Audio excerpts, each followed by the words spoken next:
नमस्कार, राष्ट्रीय समाचार से मैं जय सोनी और आप देख रहे हैं आपका पसंदीदा क्राइम शो गुनहगार कौन। यह मंच वो है जहां सच की परतें खुलती है, जहां सवालों के बीच छिपा होता है एक अनकहा सच और जहां हर कहानी के पीछे तलाश होती है न्याय की। हर अपराध अपने पीछे छोड़ता है कई सवाल, क्यों हुआ, कैसे हुआ और सबसे अहम सवाल किसने किया। हम पहुंचते हैं तथ्यों, सबूतों और जांच की हर बारीकी की तह तक, क्योंकि हर कहानी में दो पहलू होते हैं लेकिन सच सिर्फ एक होता है। हम देखेंगे हर घटना की हर परत, छोटे से छोटी गुप्त जानकारियां, नजरों से छिपा हुआ हर सुराग और वही साक्ष्य जो अपराधियों के चेहरे पर उजागर हो सकता है। क्योंकि अपराध केवल अपराध नहीं होता, यह भय पैदा करता है, सवाल खड़े करता है और समाज को हिला के रख देता है। और हमारी जिम्मेदारी है उस डर और साजिश की हर परत को बेनकाब करना। हम इस एपिसोड में दिखाएंगे हत्या की सोची समझी योजनाएं, झगड़े और रंजिश के घिनौने अंजाम और अपराधियों के चेहरे जो डराते हैं, चौंकाते हैं। तो तैयार रहिए हर सवाल का सामना करने के लिए जो दिल और दिमाग को झंझोर कर रख दे, क्योंकि आखिरकार हर वारदात के बाद उठता है एक ही सवाल, गुनहगार कौन। हम सबसे पहले शुरुआत करते हैं उत्तर प्रदेश के बादा से। आज सवाल सिर्फ एक केस का नहीं है, सवाल पूरे समाज का है। बादा में बच्चों के यौन शोषण का वो घिनौना मामला, जहां मासूमियत को पैरों में रौंदा गया, जहां भरोसे का गला घोटा गया और जहां दरिंदगी का वो डार्क वेब के जरिए बाजार बना दिया गया। बांदा से ऐसी सनसनीखेज खबर आई है जिसने पूरे समाज को झंझोर कर रख दिया है। नाबालिग बच्चों के साथ यौन शोषण, उनके वीडियो बनाकर बेचने जैसे मानवता के खिलाफ अपराध को पॉस्को कोर्ट ने अब कड़ी सजा देते हुए फांसी की सजा सुनाई है। यह सिर्फ कानून की कार्रवाई नहीं बल्कि मानवता के सम्मान और मासूम बच्चों के हक के लिए दिखाया गया एक निर्णायक संदेश है।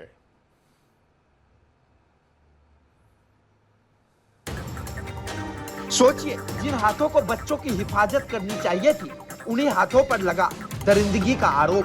बांदा से सामने आई ये खबर हर माँ बाप की रूह खपाने के लिए काफी है।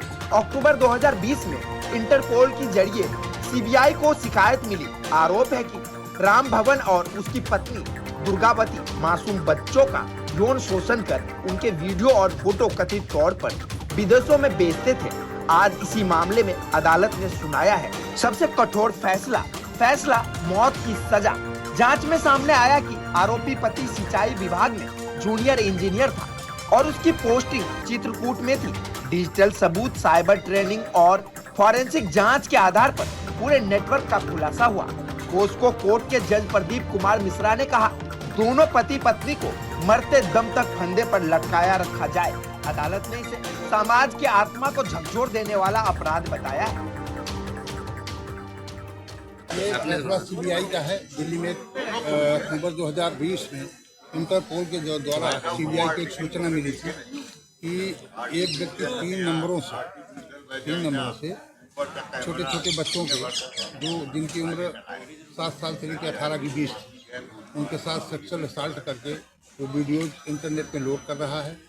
और करीब 47 हिस्सों में वीडियोज गए थे और एक पेन ड्राइव भी सूचना देने वालों ने सीबीआई को दिखाई थी, जिसमें 7 से 79 फोटोज थे बच्चों के जो, और उसमें करीब 34 बच्चे थे जिनके वीडियोज थे जिनके साथ सेक्सुअल असॉल्ट हुआ।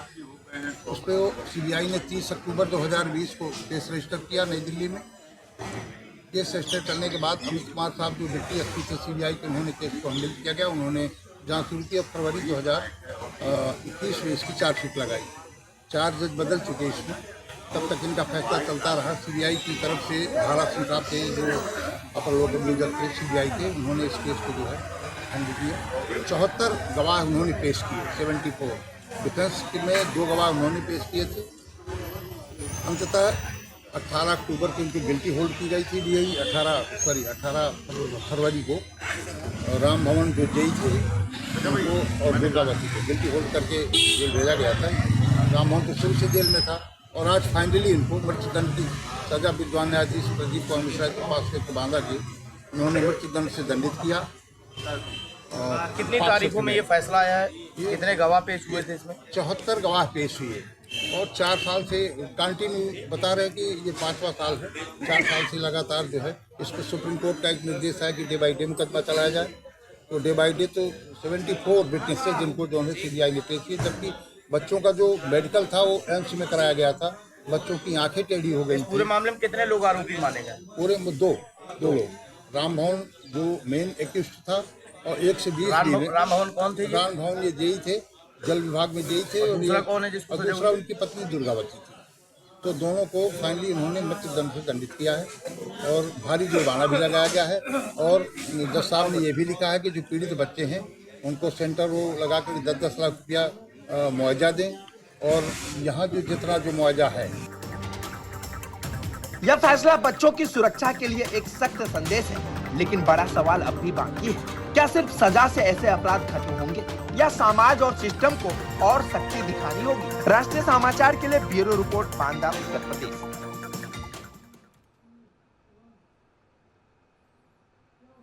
फिलहाल इस फैसले को बच्चों की सुरक्षा के लिहाज से एक बड़ा संदेश माना जा रहा है, लेकिन सवाल यह भी है कि ऐसे अपराधों को जड़ से खत्म करने के लिए समाज और सिस्टम को और क्या कदम उठाने चाहिए। यही सारी चीज़ों को लेकर के आज हम इस जो अदालत का फैसला आया है उसको लेकर के हम आपके सामने आए हैं। और ये जो बच्चों के खिलाफ हो रहे यौन शोषण के जो मामले हैं उसको ये अदालत ने एक ऐसा फैसला सुनाकर ये झंझोड़ दिया है कि जो है कि अब लोग एक बार सोचेंगे ऐसे अपराध करने से पहले। तो बांदा से हमारे संवाददाता जुड़ रहे हैं, हम उनसे सीधे संपर्क करते हैं और उनसे ज़्यादा जानकारी लेते हैं। जिस तरह से ये फैसला आया है, आप इस फैसले के दौरान और इसके जो ट्रायल चला था उसके दौरान भी आपको जानकारी होगी, वहाँ की जो जनता है, जो पीड़ित बच्चे हैं या उसका परिवार है, इसके बारे में क्या रिएक्शन मिला है जब इनको ये मुकम्मल सजा मिली है अपराधियों को? तो जो कि पीड़ित बच्चों परिवार थे, तो उनके परिवारों को जब भी जानकारी मिली कि इनको सजा हुई है तो उनको अंदर बहुत ही खुशी रही। उनको एक ये भरोसा हुआ कि हिंदुस्तान में न्याय व्यवस्था जो है बहुत ही अच्छी है और उनको जल्द ही न्याय मिला है। जी बिल्कुल। ये जो वारदात सामने आई थी उस समय का क्या पूरा माहौल रहा था? क्योंकि ये एक ऐसा मामला था कि जो इंसानियत को झंझोड़ कर रख देने वाला मामला था। और जब इतने बड़े पैमाने पर डार्क वेब पर ये पॉर्न वीडियो का जो कारोबार इन अपराधियों ने किया था और इंटरपोल के द्वारा इसकी सूचना जब इंडियन गवर्नमेंट को और पुलिस को मिली, तो कैसा माहौल उस समय दिख रहा था? जब ये जानकारी मिली इंटरपोल के द्वारा सीबीआई को, तो सीबीआई ने पूरा मामला दिल्ली से बांदा कोर्ट में ट्रांसफर किया था। उस समय जब लोगों को ये जानकारी हुई कि उनके बच्चों के साथ ऐसी कोई हैवानियत हुई है, ऐसी वारदात हुई है, तो उनके तो दिल ही झकझोर गया। और उनके ये था कि आज के बाद उनके बच्चों के साथ और भी कुछ हो सकता है। अगर उनको फांसी की सजा हुई है तो उस फांसी की सजा से वो लोग काफी खुश हैं। उनको ये उम्मीद है कि भविष्य में आगे अगर कोई ऐसा अपराध होता है तो कोर्ट और जो न्याय है उनको मिलेगा। और जिस समय ये मामला खुल के आया था तो उस समय पूरे बांदा में दिल दहलाने जैसी माहौल था। पूरे बांदा के लोग कोई बिल्कुल सनसनी फैली हुई थी कि इतना बड़ा मामला हो गया और लोगों को यहाँ जानकारी नहीं मिली। ये इंटरपोल और सीबीआई के द्वारा लोगों को जानकारी पहुंची थी। जी बिल्कुल। जिस तरह से ये इंटरपोल के माध्यम से जानकारी मिली और ये इस तरह से जो एक कहने को ये कह सकते हैं कि जैसे पूरे देश को हिला देने वाला ये केस हो सकता था। ये केस के बाद जब सजा सुनाई गई उसके बाद की वहाँ पर जो वहाँ की जो जनता है, वहाँ के जो लोग हैं, उसकी क्या प्रतिक्रिया सामने आई है? जो वकील होंगे और पक्षकार होंगे, उन्होंने क्या प्रतिक्रिया दी थी? लगभग 5-6 साल ये मुकदमा चलता रहा। इसके ट्रायल के बाद ये आज जब फैसला हुआ शुक्रवार के दिन, तो जब जनता को इस फैसले की जानकारी हुई तो जनता के अंदर बहुत ही खुशी की लहर रही और वकीलों का भी बहुत ही अच्छा वो रहा। उनको भी खुशी हुई कि एक जो इतना बड़ा घिनौना अपराध हुआ था, जो हिंदुस्तान में काफी बड़ा माहौल खराब कर सकता था, उस अपराध में जो अपराधी थे उनको फांसी की सजा हुई। तो वकीलों में भी खुशी की लहर थी और जनता भी न्याय विभाग से बहुत ही खुश नजर आ रही थी और उनको ये उम्मीद थी कि न्याय विभाग कहीं ना कहीं जनता के प्रति सक्रिय है।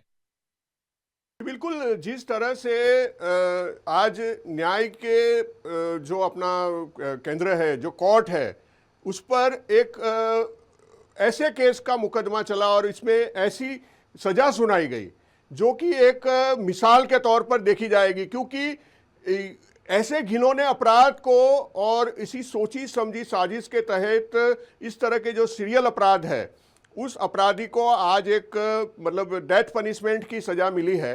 डेथ पनिशमेंट मिलने के बाद आरोपियों का क्या रिएक्शन था, उसके चेहरे पर क्या हावभाव दिख रहे थे? जिस तरीके से उनको मृत्युदंड की सजा मिली थी तो आरोपियों के अंदर तो भय व्याप्त ही था।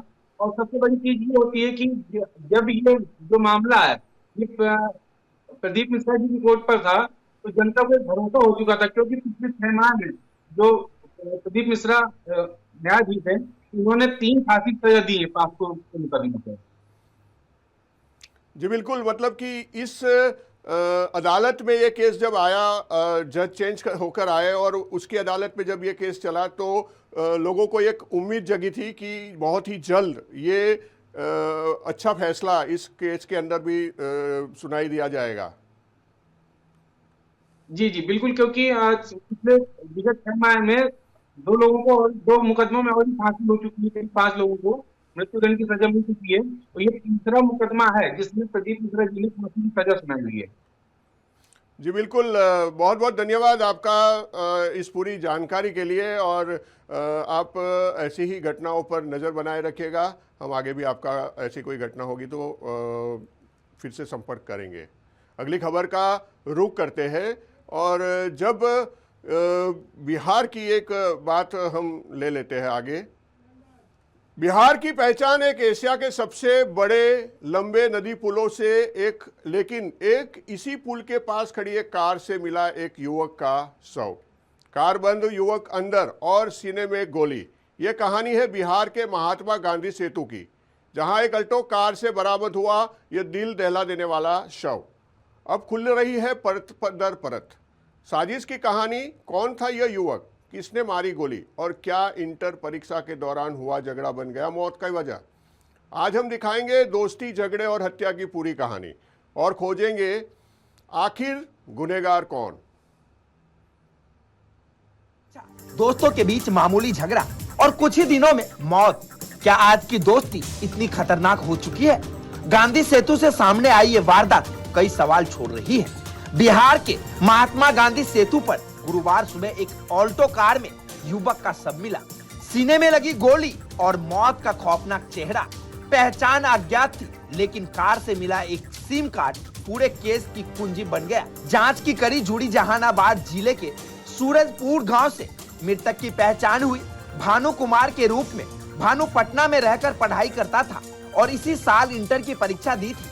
परिवार को क्या पता था कि परीक्षा के बाद शुरू होगा मौत का खेल। जानकारी के मुताबिक इंटर परीक्षा के दौरान भानु का कुछ युवकों से विवाद हुआ था। शिवरात्रि के बाद से वह लापता था। परिजनों ने सोचा दोस्तों के साथ होगा, लेकिन सच्चाई कहीं ज्यादा भयावह थी। तो हम बताया कि मेरा बच्चा का सिम है, तो एक्सीडेंट में बच्चा को आपको ऐसी ऐसी बात हुई है से हाँ आए हुए हैं से आइए आप देख लीजिए क्या है, आपका बच्चा है क्या है। तो मैं यहाँ आया, मालूम हुआ कि मेरा बच्चा गोली मारा गया है। पहले परिवार को बताया गया सड़क हादसा, लेकिन पोस्टमार्टम रिपोर्ट ने साफ कर दिया मौत गोली लगने से हुई। अब जांच इस दिशा में है, क्या यह सुनियोजित हत्या थी या मामूली झगड़ा बना खून की वजह। कल दिनांक 19 फरवरी को गंगा ब्रिज थाना अंतर्गत ब्रिज के नज़दीक में ही एक अज्ञात वाहन में एक अज्ञात व्यक्ति का शव मिला था, जिसको संभवतः जो है गोली मारकर हत्या की गई थी।